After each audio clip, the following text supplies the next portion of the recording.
আচ্ছা, বাবার বাড়িতে আসলে কাদের কাদের শ্বশুরবাড়িতে যেতে আর মন করে না বলো তো? আমার তো একদমই মন করে না।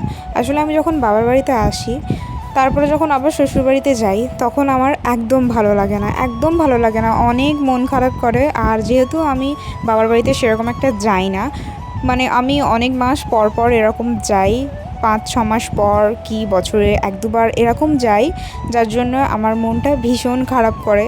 তো যাই হোক, কিছু করার নেই। বিয়ে যখন করেছি শ্বশুরবাড়িতে তো আসতে হবেই। মানে এটা কে যে এই নিয়মটা বার করেছে, যে মানে কি বলবো, যে বিয়ে করেছো মানে তোমাকে বিয়ের পর শ্বশুরবাড়িতেই সারা জীবনটা কাটাতে হবে, মানে কি বলবো।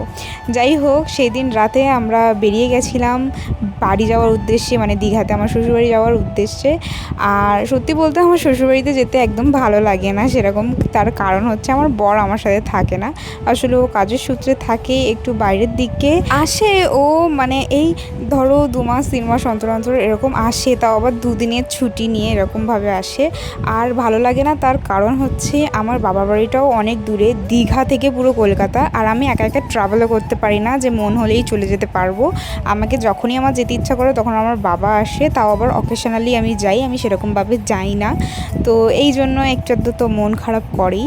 তো বাড়ি চলে এসেছি, আর বাড়ি আমরা ঢুকেছি এই ভোরবেলা।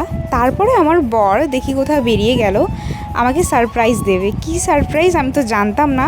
ঘরে দেখি এত বড় একটা পার্সেল নিয়ে এসছে। আমার মানে মনটা খুবই খুশি হয়ে গেছে পার্সেলটা দেখে।